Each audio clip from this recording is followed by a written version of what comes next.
실패하면 반역, 성공하면 혁명 아닙니까?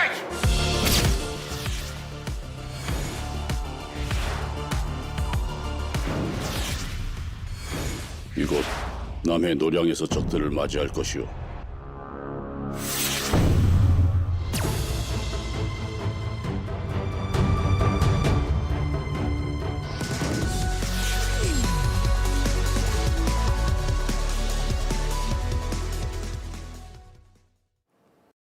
영화 서울의 봄, 노령과 같은 역사물들이 인기를 끌면서 작품 속 실제 역사에 관심을 갖는 분들이 크게 늘어났습니다.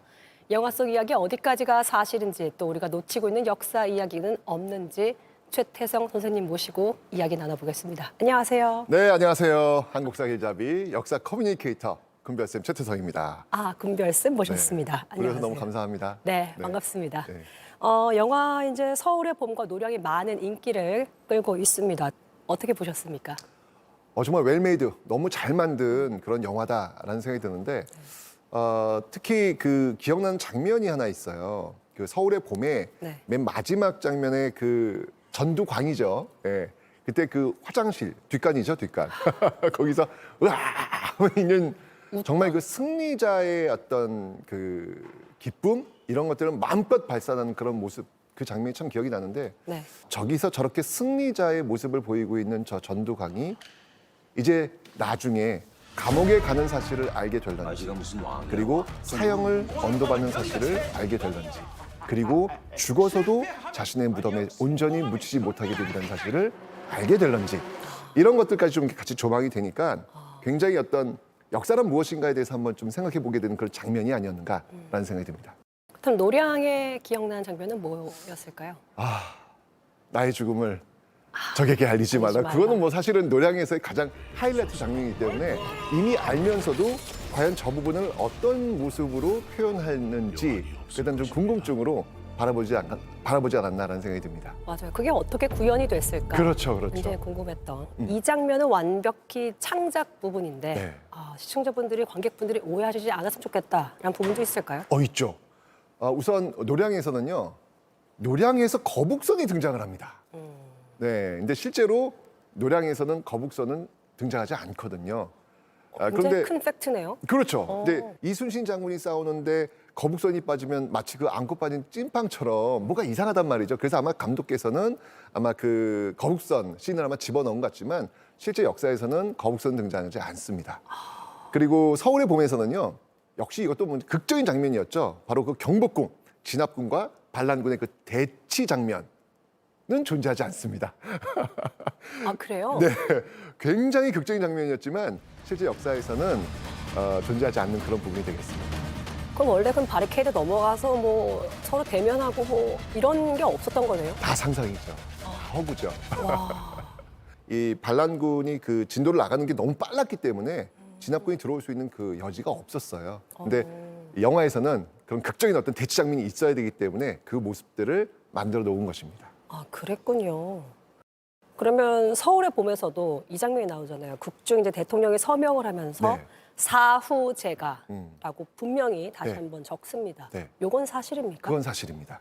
그때 그 사후제가라고 하는 것들이 있었기 때문에 이것이 불법적인 요소가 있으며 이것이 중형을 받을 수밖에 없는 사법적 근거가 돼요. 그래서 그 사후제가라고 하는 부분들을 아마 감독이 아마 정성껏 넣지 않았을까라는 생각이 드는데요. 명백한 사실입니다. 영화 노량을 보신 분들도 그렇고 저도 그렇고 사실은 왜군들을 저렇게 끝까지 쫓아가서 네. 쫓아가서까지 저렇게 적들을 다 무찔러야만 했던 네. 이순신 장군님의 마음은 무엇이었을까? 무엇을 위해서 저렇게 끝까지 가셨을까? 그때 이 노량해전을 나갈 때 그 이순신 행장 기록에 보면 이순신이 그 달밤에 기도를 올립니다. 어떤 기도를 올리냐면 내가 이 적들을 없애기만 한다면 죽어도 여한이 없겠습니다. 이렇게 그냥 돌려보냈을 때 이들은 우리를 우습게 여긴다는 이야기죠. 그렇기 때문에 그들에게 심각한 선멸적 타격을 줘야 다시는 이 땅에 발을 못 붙일 것이다 라는 판단 속에서 바로 노량을 준비했던 겁니다. 현재 상황을 두고 봤을 땐 그렇게까지 할 필요가 없었으나 네. 먼 미래를 봤을 땐 또 쳐들어오거나 우리를 얕잡아 볼 수 있으니 그렇죠. 그것까지 내다보신 겁니다. 맞습니다. 실제로 이 노량해전 이후에 일본은 200년 이상 이 조선을 침략하지 않죠.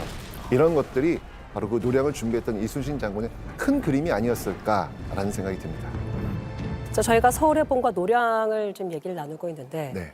그 두 영화에서 부각되진 않았지만 이 부분 사실 굉장히 중요했는데 이거 한번 짚어줬으면 좋겠다라고 했던 게 있으실까요? 저는 그걸 보면서 이게 영화와 드라마는 어쩔 수 없이 몇 사람을 중심으로 해서 이야기를 끌고 나가잖아요. 서울의 봄에서 이 12.12 쿠데타를 성공할 수 있었던 결정적 계기는 뭐냐면 전방에 있는 부대를 빼온 거예요. 그 명령에 의해서 명령을 받고 동원되었던 일반 사병들 또는 일반 장교들은 그때 과연 어떤 생각이 들었을까? 이거 뭐 아무리 봐도 이거는 영모고 쿠데타인데 여기에 내가 지금 명령에 의해서 동원돼야 되는 어떤 그때 심정은 어땠을까?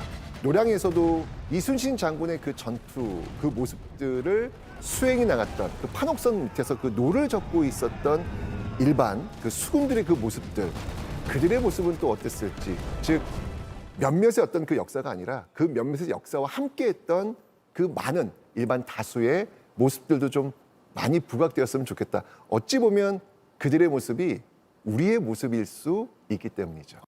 전국 대학 교수들이 2023년을 나타내는 사자성어로 결리망이를 꼽았습니다. 이로움을 보자 의로움을 잇는다 이런 뜻을 가지고 있는데 사실 이런 사회 상황 속에서 이 두 영화가 갖는 흥행의 힘이 분명히 있다고 저는 생각을 하거든요.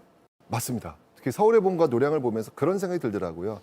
요즘 시대를 살아가고 있는 사람들, 또 뭐 뉴스를 통해서 보고 있는 정치인들 이런 모습을 보면서 이런 생각이 들었어요. 옳으냐 그르냐의 문제가 아니라 유리하냐 불리하냐의 문제로 많은 사람들이 옮겨가고 있는 것 같아요. 이 영화 서울의 봄과 노량은 바로 옳으냐 그르냐를 고민했던 사람들의 모습과 유리하냐 불리하냐의 모습을 고민했던 사람들의 모습들을 극명하게 대비하면서 역사가 무엇인가를 우리에게 알려주는 그 울림, 묵직한 울림이 있었기 때문에 흥행했다라고 저는 판단을 합니다. 그렇다면 선생님께서는 이 두 영화를 보고 대중분들께서 어떤 걸 좀 기억했으면 좋았을까? 정의는 승리한다. 결국 사법적 판단 속에서의 공소시효의 어떤 그 없음, 이것 때문에 이제 뭐 벌을 줄 수 없다 할런지는 모르겠지만 역사의 심판은 끝나지 않거든요. 역사의 심판은 공소시효가 없거든요. 그렇기 때문에 많은 분들이 좀 답답하고 억울하고 분노가 있다 할지라도 역사에 대해서 여러분이 좀 믿음을 가지신다면 역사는 반드시 정의롭지 않은 것은 정의롭지 않다라고 판단을 내릴 테니까 너무 걱정 마시고요. 그 역사에 많은 관심을 가져주시기 바랍니다.